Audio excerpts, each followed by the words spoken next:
मैंने आज से लेकर 100 साल पुराने फोन्स पर रिसर्च किया और आज हम बात करेंगे आज के फोन से लेकर 100 साल पुराने फोन्स में क्या डिफरेंस था। लेकिन क्या आपको पता है इस वॉकी टॉकी को बनाने वाली कंपनी आज के मोबाइल फोन्स की काफी एक नोन कंपनी है। 1918 की शुरुआत में जर्मन्स का जो रेल रोड सिस्टम था उसमें पहली बार वायरलेस टेलीफोनी का यूज किया गया मिलिट्री ट्रेन के अंदर, जो कि बर्लिन से लेकर योशियन के बीच में था। 1925 में एक कंपनी थी जिसका नाम ज़ुक टेलीफोन एजी था, उसने सप्लाई करे थे वायरलेस टेलीफोनी इक्विपमेंट्स ट्रेन्स के ऑपरेटर को। फिर 1926 में हैम्बर्ग और बर्लिन के रूट पर जो ट्रेन्स थी उन पर ये सर्विसेज अप्रूव करी और फिर फर्स्ट क्लास ट्रेवलर्स को पहली बार ये सर्विसेज यूज करने का मौका मिला।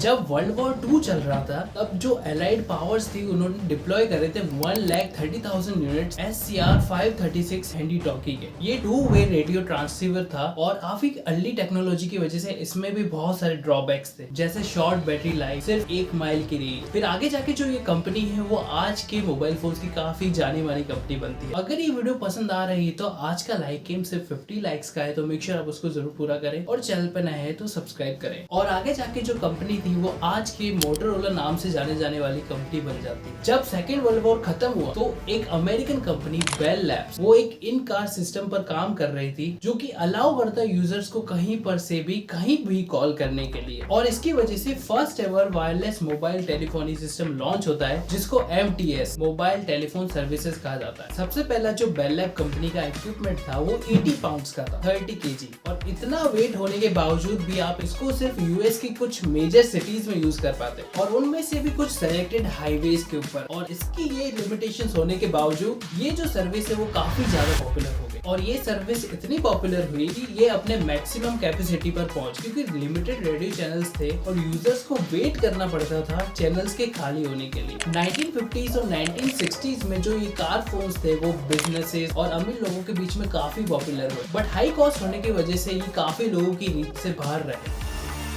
1973 में मार्टिन कूपर जो कि मोटोरोला के इंजीनियर थे, उन्होंने रिवील करा वर्ल्ड का पहला सेलफोन प्रोटोटाइप। फिर इस अनाउंसमेंट के बाद उन्होंने रिपोर्टर्स को बुलाया first ever wireless phone call देखने के लिए, और उनका जो पहला कॉल था वो उन्होंने सबसे पहले अपने राइवल को करा।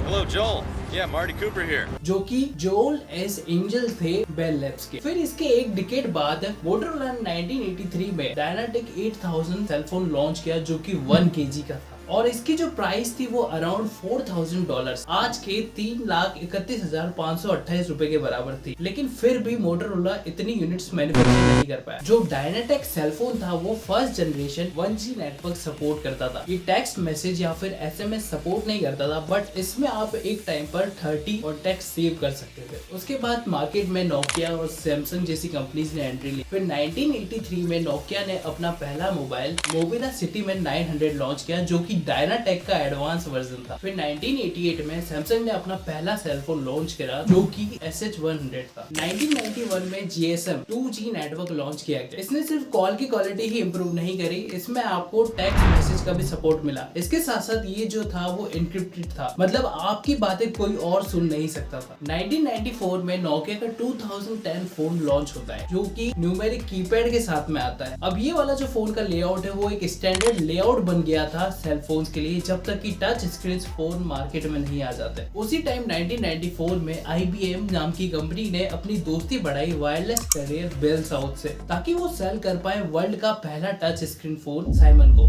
साइमन के अंदर बहुत सारे फीचर्स थे, जैसे कि आपका कैलेंडर, एड्रेस बुक, नोटपैड, और ये SMS और फैक्स भी सेंड और रिसीव कर सकता था। फिर कंपनीज ने एक्सपेरिमेंट करना शुरू करा। नोकिया का 81104 ये पहला ऐसा फोन था जिसको कि स्लाइड करके ओपन करना पड़ता था और ये कर्व्ड था। मोटोरोला का स्टारटेक ये पहला फोल्डेबल फोन था। फिर ब्लैकबेरी का 850 जो कि $400 की प्राइस में इंटेल का 32 बिट वाला प्रोसेसर दे रहा था, एक फुल हॉरिजॉन्टल कीपैड के साथ में और एक एन्क्रिप्टेड ईमेल सॉफ्टवेयर के साथ में। फिर ब्लैकबेरी ने आगे आने वाले नेक्स्ट डिकेड तक डोमिनेट किया।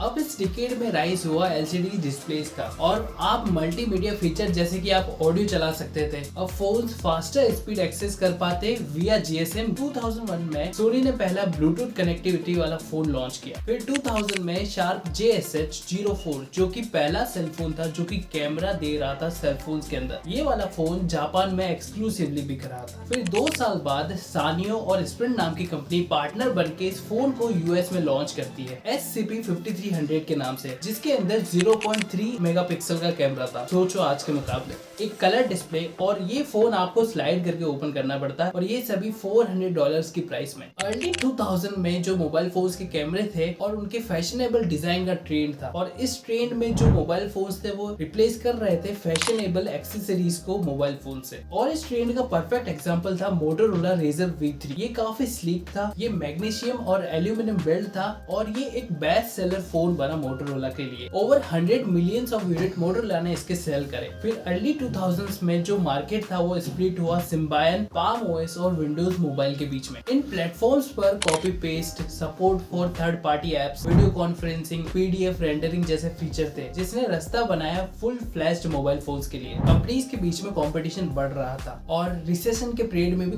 We've had an 8-day losing streak in the Dow. Consumers की डिमांड काफी हाई थी। 2007 में आईफोन ने सेलफोन मार्केट में एंट्री ली और कंपनी ने ये बोला कि ये एक रिवोल्यूशनरी डिवाइस होगा। ये पहला ऐसा फोन था जिसमें आपको पूरा इंटरफेस टच स्क्रीन वाला मिलता और इसके लार्ज डिस्प्ले ने इंटरनेट ब्राउजिंग को भी अलाउ किया, इसके कॉम्पैक्ट साइज होने के बावजूद। And for the first time इसमें यूट्यूब और गूगल मैप्स जैसे एप्स थे। 2008 में एप्पल ने लॉन्च किया ऐप स्टोर। ये एक काफी सक्सेसफुल मूव था। उन्होंने एक चीज नई अनलॉक करी, थर्ड पार्टी ऐप, जिसमें फेसबुक जो था वो मोस्ट डाउनलोडेड सॉफ्टवेयर था उस टाइम का। आईफोन की इस सक्सेस से गूगल ने अपनी स्ट्रेटेजी चेंज करी एंड्रॉइड के साथ में। एंड्रॉइड जो कि एक ऑपरेटिंग सिस्टम था मोबाइल फोन्स के लिए, जो कि बन रहा था बंद दरवाजे के पीछे। जब एंड्रॉइड ने डेब्यू करा 2008 में HTC G1 के थ्रू, गूगल ने ये एंश्योर किया कि आपको एक वाइड स्क्रीन डिस्प्ले मिलेगा एक फुल फीचर्ड वेब ब्राउजर के साथ में, और यहाँ पर आपको एक एंड्रॉइड मार्केट ऐप स्टोर भी मिलता। अब कंज्यूमर्स को फीचर रिच एक्सपीरियंस चाहिए था और सिम्बायन, blackberry OS, Windows OS keep up नहीं कर पाए एप्पल iOS और एंड्रॉइड के साथ में, और ये लोग फेल हो गए। फिर धीरे धीरे फोन के डिजाइन में लेस बटन्स आए, फिर उसको एज टू एज डिस्प्ले ने जगह ले ली। फिर इसी डिकेड में 4G LTE लॉन्च हुआ और 2010 में HTC Evo वो फर्स्ट फोन था जो कि 4G सपोर्ट करता था। फिर 2012 में एप्पल ने iPhone 5 लॉन्च किया जो कि 4G को सपोर्ट करता था। फिर आगे जाके इस डिकेड में कैमरे की क्वालिटी को इम्प्रूव करने पर फोकस किया गया और Nokia 808 ने इस कंपटीशन को हिला दिया उसके 41 MP कैमरे से। और इसी तरह Nokia Lumia जो कि पहला फोन था जिसमें OIS का सपोर्ट मिला। फिर 2018 में Huawei ने पहला ट्रिपल कैमरा फोन लॉन्च करा जिसका नाम था P20 Pro। इस डिकेड में फीचर्स जैसे IP rating, eSIM, near field communication और Samsung ने हार्ट रेट, ऑक्सीजन सेंसर जैसे फीचर्स लॉन्च करे। अब mobile phones low quality sensor से ऊपर उठने लगे और मैन्युफैक्चरर जैसे गूगल उनके पिक्सल और नेक्सस सीरीज में लार्ज कैमरा सेंसर लाने लगे और इसी पीरियड में ही फोल्डेबल फोन्स आने लगे। सबसे पहला जो फोल्डेबल फोन था उसका नाम था रॉयल फ्लेक्स 5, लेकिन इसके बाद ये टाइटल ज्यादा टाइम तक नहीं रहा। मोटोरोला जैसी कंपनी, सैमसंग जैसी कंपनीज ने अपने फोल्डेबल फोन्स लॉन्च कर दिए और अब कंपनीज जैसे गूगल, OnePlus अपने फोल्डेबल फोन्स लॉन्च कर रही है और कंपनीज अब AIs और मशीन लर्निंग सॉफ्टवेयर पर काम कर रही है। अगर इतना काफी नहीं है तो आज की जो लेटेस्ट आईफोन्स है वो डायरेक्ट कम्युनिकेट कर सकते हैं उन सैटेलाइट से जो कि स्पेस में है, जो कि एक नए चैप्टर की शुरुआत है मोबाइल फोन इंडस्ट्री की। लेकिन कुछ फोन्स ऐसे भी हैं जो पूरी तरीके से बैन हो चुके हैं। वो कौन से फोन है उसके लिए ये वीडियो देखिए। अगर आज की वीडियो अच्छी लगी हो तो लाइक करें और चैनल पर नए हैं तो सब्सक्राइब करें।